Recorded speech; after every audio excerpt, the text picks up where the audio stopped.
Qué felices somos de contar con el Teatro Nescafé de las Artes. ¿Te imaginas un capítulo de La Oficina del Happening Gojá dirigido por Pedro Almodóvar? Eso es Secreto Oficina, la nueva comedia musical de los contadores auditores y Cultura Capital, que estará en Teatro Nescafé de las Artes del 31 de julio al 23 de agosto. Junto a Gabriel Ursúa, Antonia Santamaría, Gabriel Cañas y un gran elenco y banda en vivo, te vas a divertir y cantar tus canciones españolas favoritas con un grupo de oficinistas dispuestos a todo en un musical teatral lleno de romances, engaños y poder, inspirado en series como The Office y Betty la Fea. Ven a flipar en colores con Secretos de Oficina, la obra del momento. Vayan todos. Las entradas están a la venta en ticketmaster.cl y sin recargo en boletería del teatro, con 20% de descuento para socios de la comunidad de las artes. Mesa de conversación, tenemos periodistas, está el señor Gustavo Manén, ¿cómo le va? Buenos días. Y está Muy buenos días. la señorita Josefa Garrido, buenos días, para pensar lo que está pasando. Hola, hola. Oye, ¿creen que es loco? Porque hay un debate muy interesante en medio, quiero partir con esta idea, sobre los conceptos de ultraderecha y liberalidad. En ese sentido, hay quienes desprecian a quienes usan el término ultraderecha. Empieza como, está diciendo ultraderecha. Pero los comportamientos en torno a lo que hemos visto, comentando ahora en la mañana el asunto constitucional, dibujan iliberalidades que son propios del gobierno ultraderecha. Entonces, la pregunta es, ¿estamos frente a un gobierno ultraderecha o siempre estamos a punto de entrar a uno? ¿Sabes qué, Nico? Me quitaste el pensamiento, y eso que no nos pusimos ni de acuerdo, ni hemos hablado de pautas, ni mucho menos, pero anoche pensaba y reflexionaba respecto de este tema. Porque precisamente a partir de este proyecto de seguridad presentado por el gobierno, una de las grandes críticas que se ha hecho es que, bueno, toca muy fuertemente la institucionalidad de partida con esta norma que trata de intervenir también al Tribunal Constitucional. Y por supuesto, hace unas semanas atrás venía arrastrándose esta discusión de si el presidente Kast o el gobierno de Kast era un gobierno de ultraderecha, y todos como muy distanciados, o sea, no estamos viendo visos de ultraderecha, no es Trump, qué sé yo, pero no es necesariamente el gobierno de Kast o el mismo Kast tiene que ser una persona extrafalaria como Trump o como Milei, como para tomar decisiones que nos hagan pensar que efectivamente está por la senda de estos gobiernos iliberales. Y un dato es el del proyecto de seguridad. Entonces, tuvo que aparecer el presidente de la UDI, Guillermo Ramírez, el diputado Guillermo Ramírez, para abrirnos los ojos de que efectivamente habían visos de inconstitucionalidad en este proyecto de seguridad. Y cuando tú empiezas a erosionar la institucionalidad, es que empiezan a aparecer estas pequeñas luces de iliberalidad o autoritarismo. Y en el Partido Periodista, este es el buen nombre de esta sección, Partido Periodista. Las características iliberales de lo que da a entender todo este proceso constitucional, ¿nos dan a entender que estamos frente a un gobierno ultraderecha o no? Sí, yo creo que sí, pero igual hay formas que es lo que decía Gustavo. Estamos acostumbrados a que se presente y se manifieste de una forma, pero puede existir una ultraderecha o una derecha extrema con sabor a vino tinto y empanada también, ¿cachai? O sea, se puede ir formando y ir moldeando el ideario chileno. Eso puede suceder y ha sucedido. Hoy día lo de Kast son intentos y resabios también de viejos traumas que tiene la derecha chilena. Y de vez en cuando vuelven a aparecer con la idea claramente ahí de tener, de ejecutar el poder. Y algo súper interesante que también aparece en esta reflexión, Nico, es que muchas veces se le olvida en política, se olvida que uno genera mecanismos como una reforma constitucional o una constitución, no solamente para uno, sino también para el adversario. Y eso también se olvida en la reflexión política que está sucediendo. Creo que también hay que diferenciar algunas cosas. Existe lo que es un ideario político, que yo siento que en el caso de de José Antonio Kast, en la figura del presidente, yo lo siento una persona bastante como vacía con respecto a las reflexiones que hace políticas, pero también creo que existe una estética de derecha muy asociada a lo que es Bukele. Entonces hay que diferenciarlo, yo creo. En ese sentido, Matías, tú que conoces más la política, dentro de todos los planos, ¿estamos frente a un gobierno de ultraderecha? Que es la gran discusión que instalan los medios incluso con desprecio. Yo hoy día escuchaba a Iván Valenzuela y la tiró como por abajo, dijo ultraderecha. Así como como un poco con una mirada por sobre el hombro, pero que uno empieza a decir a propósito de este tema constitucional, ¿no será que sí estamos frente a uno? Bueno, buenos días, Hombre. Nicolás, Gustavo, José. Un gusto estar acá. Creo que yo creo que es innegable que estamos frente a pulsiones de ultraderecha.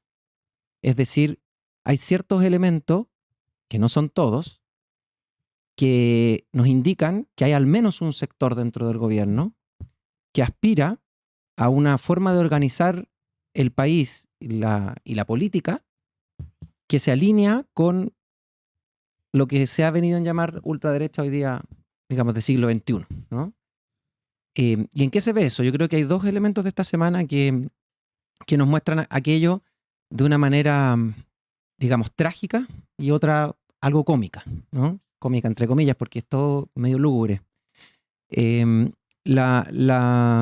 Digamos, más bien en clave comedia es la Operación Cancerbero, ¿no? Como este nuevo estreno de Hollywood, de muy, muy baja calidad, ¿no? Que un streaming que vieron 25 personas, pero que después se replica obviamente por todos los medios de comunicación, de este traslado de presos, tratando de parecer Bukele, de un Bukele, lo voy a poner en un poquito duro, pero un Bukele versión Temo, como dicen los chicos, ¿no?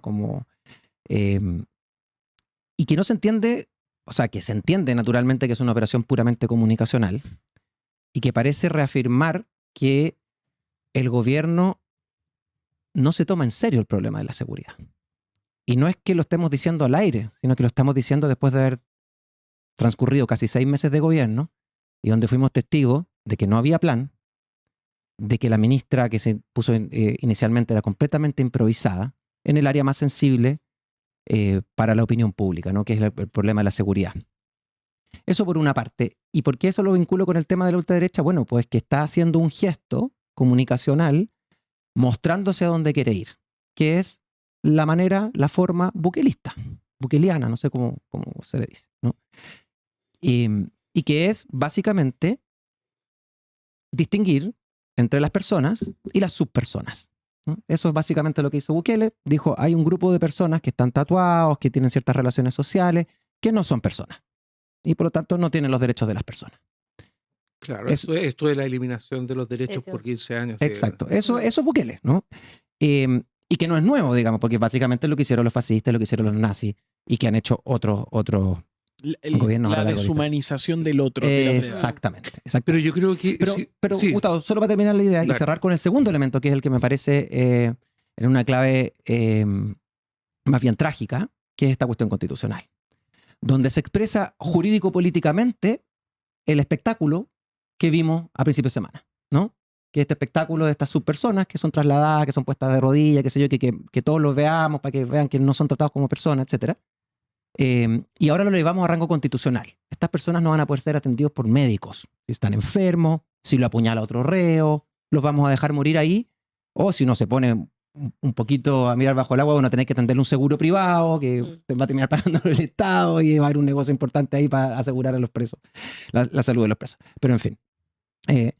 Entonces, creo que ese segundo elemento es el que toca ya la campana y que llega, una campana que suena tan fuerte que llega hasta la editorial del Mercurio, ¿no? O sea, el Mercurio hoy día, si uno lee su línea editorial hace un rato ya, es un diario de oposición, ¿no? O sea, eso te está diciendo que los actores tradicionales, en el fondo, que lo que está siendo amenazado ya no es en la dinámica izquierda-derecha, sino que lo que está siendo amenazado son los consensos elementarios, los consensos más básicos. Bueno, yo no diría que es un diario de oposición, pero sí está reconociendo ciertos visos de estos elementos de ultraderecha un poquito más que se ven, no sé, con Trump, con Milley, con Bukele en este caso, pero que la derecha tradicional, que ha estado conviviendo desde desde la recuperación de la democracia para adelante, también lo hace ver. Y si acabamos de hablar también de la entrevista de Guillermo Ramírez en la tercera de ayer.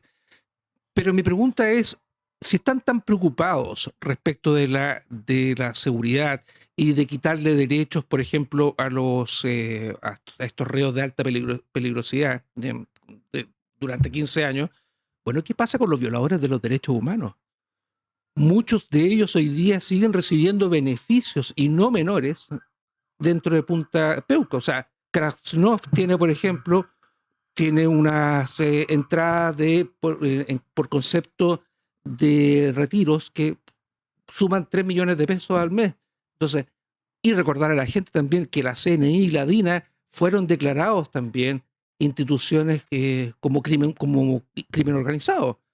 Entonces, ¿qué pasa con si nos vamos a preocupar de la delincuencia, nos vamos a preocupar de la seguridad? ¿Qué pasa con esta otra dimensión? Que además muchos de los partidarios de este gobierno también quieren que se liberen y se les termine ¿cómo se llama? Su condición de presos. Y por otro lado, por último, para terminar también esta idea, ¿de qué nos sirve todo este show mediático respecto de personas que ya están privadas de libertad, con este traslado a una cárcel de alta seguridad, cuando en el fondo lo que la gente quiere es cuál es la seguridad que yo tengo hoy día en la calle, en el día a día?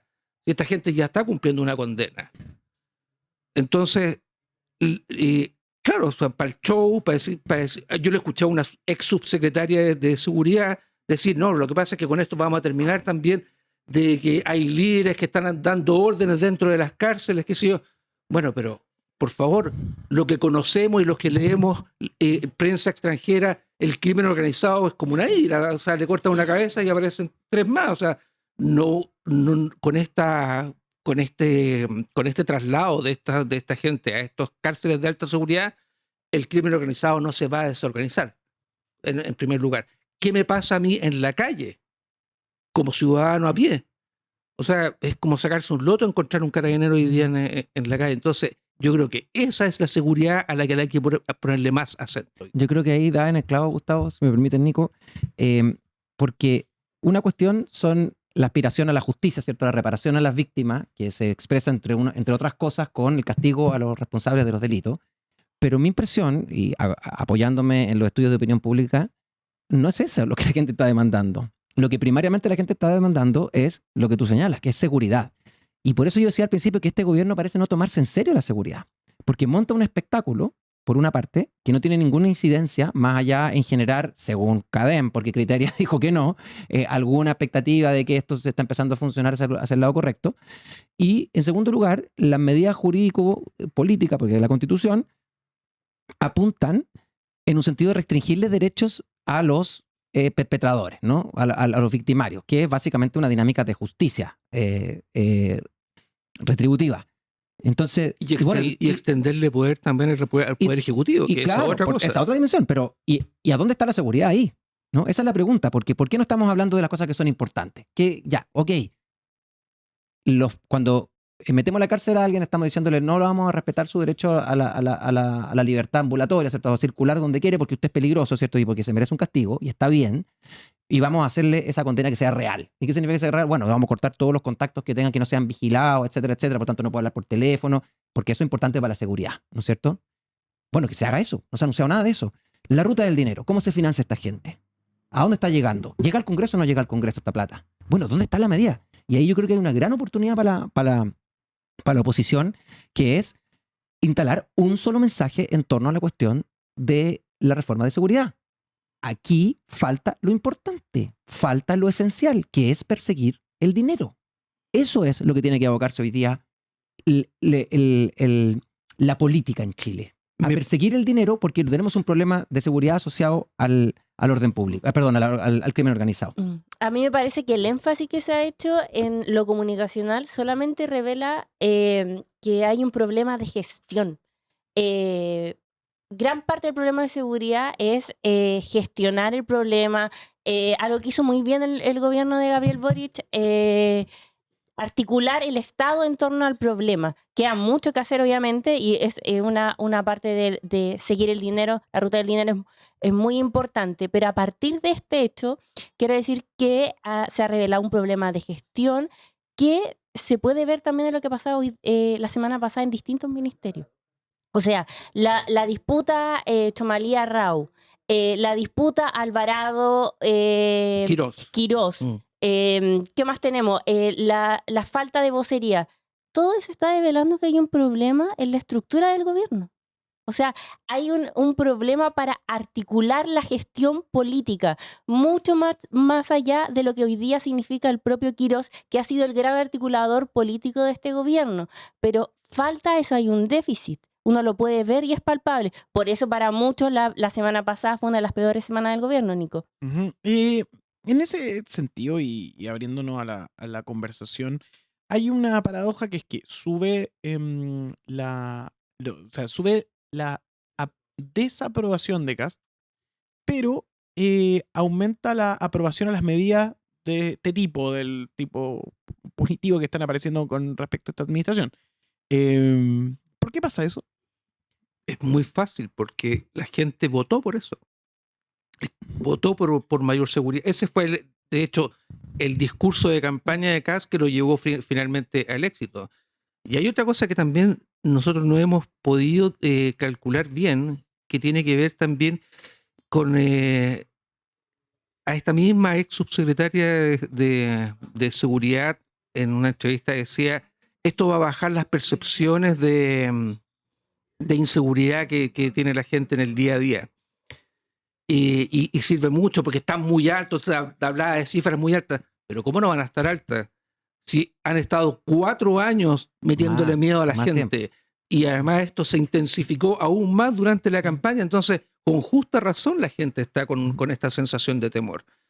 Y lo que decía además Josefa, con esta suerte de gestión dentro del gobierno, es una cosa que también conversamos la semana pasada, que tiene que ver con esta renuncia del presidente Kast de ser un líder dentro de lo que es no solamente el gobierno, sino que líder dentro de esta coalición de partidos que están formando parte de su gobierno, y que él además no puede ordenar a los ministros, no puede ordenar a sus parlamentarios. Entonces él renuncia a esto, y me parece muy grave porque es la figura que debiera tener, que debiera dar las directrices de cómo se comporta este gobierno.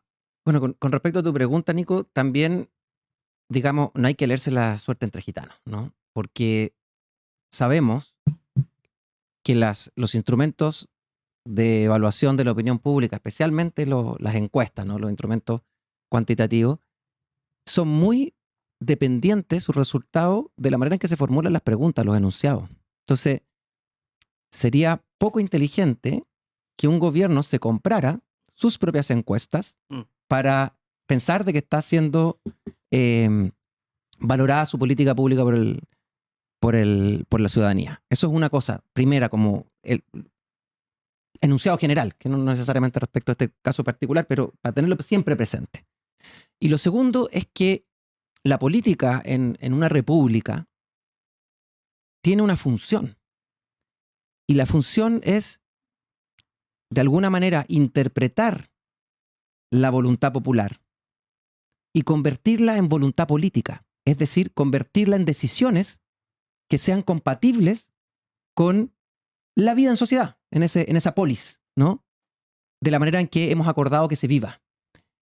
Y cuando uno pretende que gobernar es hacer lo que dicen las encuestas, está renunciando a la función para la cual está llamado a cumplir. Mira, son ideas que estamos poniendo en la mesa. A esta hora, cuando ustedes nos pueden escribir, y estaba mirando, que no sé si idea mía o en la lógica de Kast de buscar aprobación se está borixizando.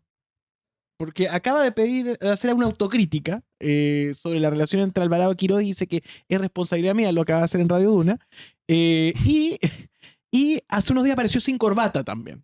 Bueno, hay algunas críticas que incluso coinciden entre las dos administraciones, que una es el tema del gobierno practicante y ahora ellos tienen sus practicantes. O uno podría Entonces, pensar que otra cosa es con guitarra también. Más claro. de una practicante, de hecho. Claro, hay dos y están ahí. Entonces, parece que lo está siguiendo. Estamos viendo también el tema de si esta semana fue la... En ese sentido, quería hacerle un punto. ¿Necesita Kast otro cambio de gabinete? Lo dejo en la mesa. Necesita caso en la medida que logre hacer funcionar la correlación de fuerzas dentro del oficialismo. O sea, no le sirve de nada cambiar gabinete si no está eso claro. ¿Qué rol está jugando el Partido Nacional Libertario, el Partido Republicano? También hoy día está mucho más callada Renovación Nacional, pero ha sido un dolor de cabeza para el gobierno. Sí, pero yo también creo que tiene que ver con cómo tú vas a estar empoderando a tus ministros. O sea, si va a continuar el ministro Alvarado teniendo estas disputas con el ministro Quirós, considerando que es el ministro del Interior, el jefe del gabinete, y no le da lo suficiente confianza para mantener al jefe de gabinete, que es el que tiene la articulación con los partidos políticos, con la gente, con los parlamentarios también, y no empoderas a tu ministro del Interior, entonces yo creo que ahí hay que ver qué rol está jugando Alvarado finalmente dentro del gabinete. Yo creo que tienen que empoderarlo porque es el que más sabe de política dentro del... Sí, yo creo que también hay un problema de proyecto político, ¿no? Creo que había mucha claridad en lo que estaban haciendo hasta la aprobación de la reforma tributaria, que básicamente era agudizar o retroceder hacia una concepción de Chicago, digamos, de la economía chilena. El único foco claro que tenían Era un foco clarísimo, ¿no? Claro. Clarísimo. Y ahora se quedan, vuelven al foco de campaña, que mi impresión, basada en los hechos que hemos podido ver, ¿cierto? Que ya describimos al principio, ¿cierto? Que no había ni un plan, no había ni un ministro, nada. No es el proyecto de ellos. Pero sí es el proyecto de un sector adentro. Porque lo identifica como una posibilidad para implementar la segunda dimensión de su proyecto de los años 80, ¿no? Que es el autoritarismo, ¿no? El autoritarismo presidencial, que es lo que hemos visto, lo que tú mencionaste, Gustavo, ¿cierto? En esta segunda pata de la reforma constitucional. Entonces, esta agenda autoritaria aspira a ser la nueva agenda de gobierno y ha encontrado resistencia, una resistencia que a mí me parece tranquilizadora, que va desde el Mercurio hasta la UDI, digamos. Además, por supuesto, de la oposición, pero lo que es significativo y novedoso es esta resistencia en ese sector. Porque creo que no podemos perder de vista, y voy a citar aquí o evocar la figura de Antonio Gramsci, que es un teórico de la política, probablemente el teórico político más relevante del siglo XXI, a pesar de que vivió una corta vida a finales del siglo XIX y principios del siglo XX. Este pensador italiano, reflexionando acerca del surgimiento del fascismo en Italia, decía, y voy a parafrasear aquí, una doble paráfrase, ¿no? Porque el parafraseo que hace Zizek de Gramsci, pero que básicamente dice, la crisis es cuando está muriendo lo viejo y lo nuevo no puede nacer todavía. Y en esa crisis es donde surgen los monstruos, ¿ya? Entonces, cuando hacemos esta reflexión mirando lo que pasó hace 100 años en Europa, y no solo en Europa, en el Lejano Oriente también, etc., hay que tener mucho cuidado con desmantelar los mecanismos que hemos elaborado en los últimos 200 años para proteger a los ciudadanos del poder. Mucho cuidado. Y me da mucho gusto que el Mercurio y que Guillermo Ramírez estén viendo esta Yo creo lo que sí nos protege, fíjate, y eso lo hemos visto no solamente con Katz, sino que también con algunas otras expresiones pasadas, es que yo siento que aún así la institucionalidad chilena en algo nos protege, o en algo, o funciona finalmente. ¿Sí? Lo peligroso es tratar de empezar a intervenir a esta institución democrática, que es un poco también lo que se está viendo con distintos énfasis, por ejemplo, en Estados Unidos, con este presidente Trump que quiere intervenir, por ejemplo, el servicio electoral. Entonces, minar la institucionalidad son signos preocupantes. Y no importa cómo tú lo hagas, si lo haces de manera un poco estrafalaria, como estaba diciendo, o lo haces de forma tranquila, casi como un monje, no importa la forma, lo que importa es que hay que proteger la institucionalidad finalmente. no hay que perder de vista eso. Cerramos esta conversación. ¿Alguna reflexión extra? ¿Algo que quieran poner en la mesa? No, vamos a estar pendientes de lo que pase en el Congreso. Van a citar a la ex ministra de Seguridad a propósito, Trinidad Steiner, para Así esta que vamos a semana. estar atentos. ¿Algún otro apunte? Yo creo que hay ¿No? que ver qué va a pasar con este borrador que está circulando y si efectivamente es el que va a llegar a la discusión parlamentaria. Matías. Bueno, a propósito de la ministra Steiner, este jueves, si no me equivoco, se cumple el plazo para presentar una acusación constitucional, así que hay que estar atentos si es que eso va a suceder o no. Hay que recordar que hay una intención que se ha manifestado, que ha circulado, ¿cierto?, de darle a la ex ministra Steiner un lugar en la función pública, y eso podría movilizar, ¿cierto?, motivar a que algunos parlamentarios presenten una acusación constitucional. Sí, ¿me permiten una frasecita muy cortita antes de terminar? Yo creo que también hay que poner énfasis en esta suerte de lo que ha pedido o ha solicitado Estados Unidos a Chile con respecto al combate al crimen organizado y al terrorismo de izquierda. Si es la agenda finalmente que nos está entregando Estados Unidos, el secretario Marco Rubio, que también toma forma en esta suerte de proyecto de seguridad del presidente Kast. Hay que tener ojo con eso. Yo felicito al ministro Barros. Ujú. Sí. Felicito al ministro Barros cuando dijo que Chile no era el patio trasero de Estados Unidos. Creo que ha sido una gran frase de las pocas que ha tenido este gobierno. Bueno, vamos a estar monitoreando todo lo que sucede en el escenario internacional a propósito de la visita a China de ministros. Estamos en vivo. Muchas gracias a todos por participar y a continuación tenemos otro segmento acá en Turno AM.